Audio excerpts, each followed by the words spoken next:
All right, let's dive right into this explainer. Today, we're going to unpack a classic bedtime tale, but we're looking at it through a completely different, highly analytical lens. We are breaking down the story of the Thirsty Crow. And we're not treating this as some simple children's fable, no, we're looking at it as a high-stakes survival thriller. By really examining the core text, we can actually see an absolute masterclass in problem-solving, resource management, and emotional regulation when the clock is ticking and literally everything is on the line. So what establishes the immediate severe stakes of our narrative right from the jump? It's this quote right here. According to the source material, our protagonist isn't just a little parched after a long afternoon flight. He's facing a literal, imminent existential threat. The text explicitly states he was going to die for want of water. And that fundamentally changes how we view every single action that follows. I mean, this isn't some casual foraging trip. It is a desperate race against physiological collapse. Section 1, the dire search for water. Moving right along to Section 2, a picture of hope. Actually, before we get into the mounting tension of what happens at that vessel, I just have to point out this hilarious little quirk from the source transcript we're analyzing. So the automated text initially says the crow found a picture before the context finally corrects it to a pitcher. I just love this detail because, honestly, a thirsty crow staring longingly at a literal picture of water would be a totally different, incredibly tragic, and frankly kind of avant-garde story. But thankfully for our hero's survival, it was an actual picture. Which brings us to Section 3, failing at brute force. That initial rush of joyful relief? Yeah, it's incredibly short-lived. Just look at this sequence of actions. First, the crow tries to smash the pitcher. He just tries to violently break the thing. When that fails, he furiously tries to tip it over, trying again and again to overturn it. But it's way too heavy, and he realizes there's very little water sitting at the very bottom anyway. Brute strength completely fails him. And in a survival scenario, the physical exertion happening here is actually incredibly dangerous, especially considering how close he is to dying of thirst.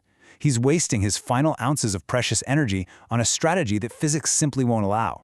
So the absolute crucial pivot happens right here. Instead of just giving up entirely or, continuing to exhaust himself to death with a failed physical strategy, he pauses. The text notes, he looked around and saw some pebbles lying nearby. He stops panicking. He broadens his focus, assesses his immediate environment, and spots a new, entirely unconventional tool. He stops looking at the pitcher as an obstacle to destroy and starts looking at the environment for resources. It's a real game changer.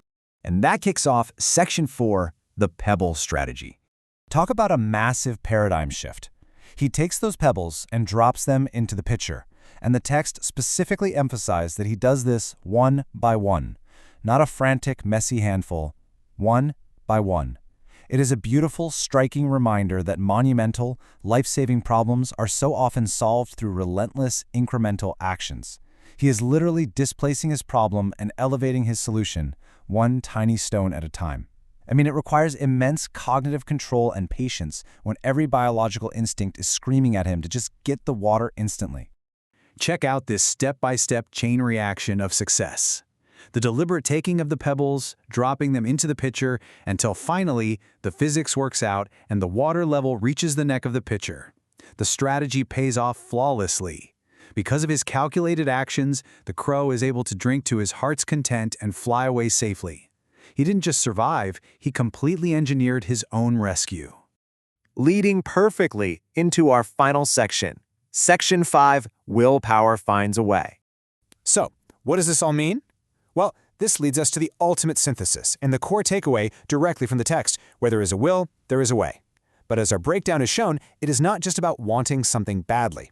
It's about how sheer willpower, when properly combined with critical thinking, environmental awareness, and incredible incremental patience, can overcome seemingly impossible, fatal obstacles. The raw will to survive is exactly what forced the crow to abandon panic and find the logical way out. To wrap up this explainer, I want to leave you with a thought to reflect on your own challenges. When you're faced with a massive, seemingly insurmountable problem, maybe a big project, a life hurdle, a crisis, are you wasting all your energy trying to violently smash the pitcher?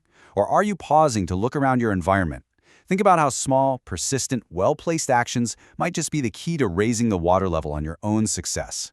So I leave you with this question. What pebbles are you dropping into your pitcher today?